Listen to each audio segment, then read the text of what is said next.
I also asked who I know now, who I've learned now is the former deputy spokesperson of the army, Akiki Deo, to join us on this discourse. And he too said he will not be available, but then he said he no longer speaks for the army. But given that he is now actually working with the CDF, I thought he would have been a better person to join, even perhaps more than the army spokesperson. But yes, just so you know, we tried to bring a person who would speak to the other side, if there is such a thing. Spy, you have something to say? Yeah, just to ask Rubongoya if they have an idea of the total of the number of people who have been kidnapped, like Eddie Mutwe, who are still in detention. Do they have an idea of total number? That, and then the question from Sarah. I think you should, no, answer that, and then we ask the one from Sarah so that we don't lose it out. Yes, dear. Yeah, so with the statistics I have, of course, they keep changing every day because new people are abducted, others are taken in. So the number of supporters who were abducted between 2019 and 2021, we have 2,134 persons. Majority of them are out now, but out of those 18 who are very well known are still missing, including Damlila, Chibalama, and others that are the list that you know of 18 missing persons. Number of those abducted after the election up to now, 143. Number of those recently abducted and still missing. Previously there were 6 and those include Eddie Mutwe and Chagulanyi Najib, who I talked about. So now there are 4 who are missing out of these who were recently abducted, and that is Shakul Sentongo, Sebude Kasim, Palany Maiko, aka Infantry, and this other comrade here. So these are the 4 that we are still looking for as of today. Number of those arrested since 2021, and of course, all of you, I believe, on this space know the difference between an abduction and an arrest. Those are 272. And yeah, so that's the list that I have. But like I said, these statistics keep changing because new people get abducted, others get released, and that kind of thing. So our human rights team is always working hard to, update the list. And there are others, of course, who are not directly linked with NUP, but other victims. Some of these TikTokers who are picked up from different parts of the country, we know about as a party, who do not even identify with NUP, but somebody has said something, they abducted and taken. Here I see we have Sengonzi David, Taiwa Julius, Gordon Muzale, Isaiah Sekajiri, Nabugodi Emmanuel, and others. All these abducted between September and December 2024. There's Madubala and others. So this is the picture I can paint for now. Okay, Sarah, unmute your microphone and ask your question before DL leaves. Thank you. Can you hear me? Loud and clear.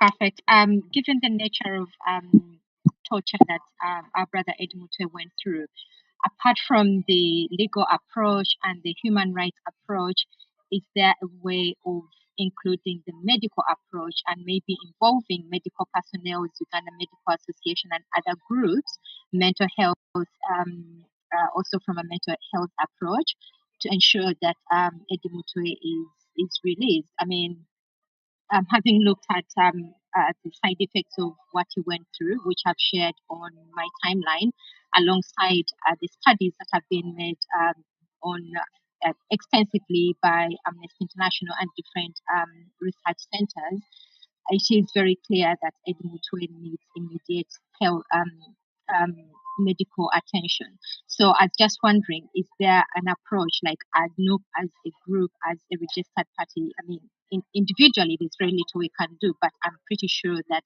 if an organized party could possibly appeal to some of these, or wondering if the party could appeal to some of these organizations to also or bring that to the table to ensure that Eddie Mutwe is released and gets the medical attention that he needs. Thank you.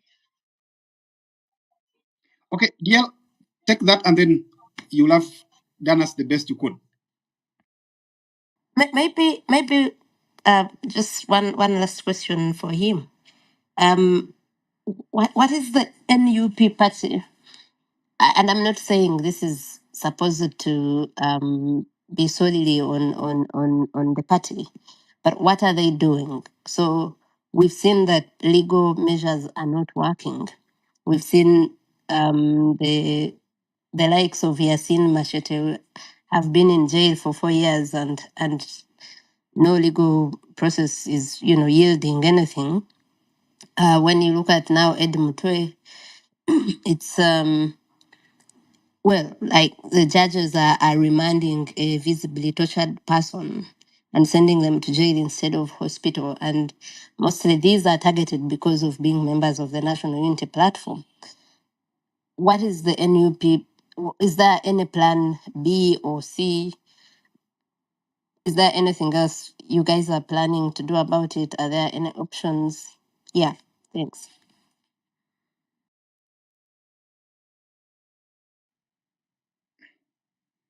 Hasn't it dropped?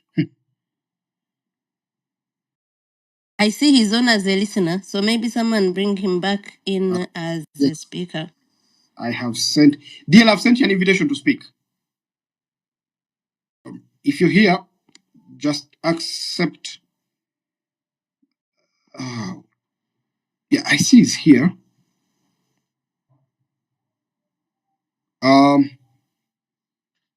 Okay. DL, you could ask for the mic as well, but I've sent you an invitation. Perfect. Loud and clear. Yes, please. Sorry, my network had broken down. So, yes, first of all, as a party, we have different things we do for these torture victims, and I want to thank our partners like SCTV for the great work done in the past. It's a party which should be focused on. You find that we spend a lot of money on medical care, we spend a lot on getting counselors and psychosocial support for these torture victims. And of course, welfare takes a big portion of that and all that. But yeah, we have different things we do in terms. It's even half as enough of what we should be doing because the toll is too big. There's so many comrades who have gone into depression, many who are traumatized, many who have gotten different conditions as a result of this. You can imagine people have lost limbs and what they have to go through. You can imagine those who have lost loved ones in the process and all that. So we try to do different things. You've asked about Uganda Medical Association. Yes, we engage with them every once in a while.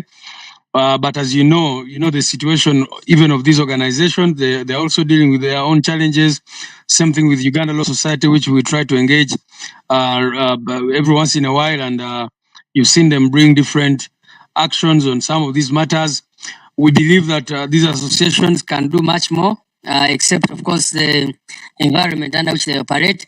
So, yeah, after the last election, we had different sessions, some for women who had been sexually assaulted, others for different people, really to try and counsel these people. There are these comrades who spent a lot of time in prison, and every time you talk to them, you can see the trauma they are still going through and the challenges and all that.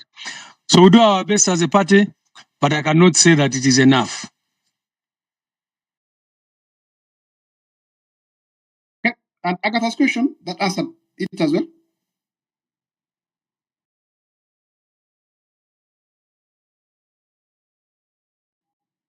Agatha, can you hear me? Seems like DL's microphone is off now.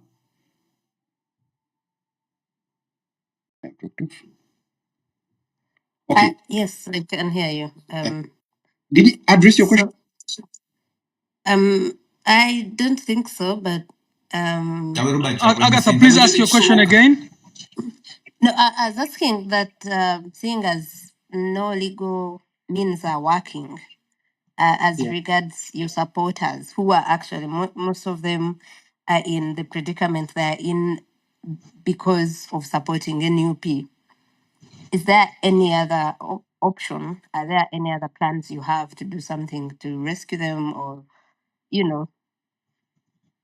what's the plan? Or have you run out of any options of what to do? Well, that's a very challenging question, but I think that question is for all of us. Because, I mean, today it is happening to NUP supporters. Like I said earlier previously, it has happened to FDC supporters. It has happened to people who do not even belong to different to political parties. People are abducted because, I mean, you've seen what has happened to Muslims and all that.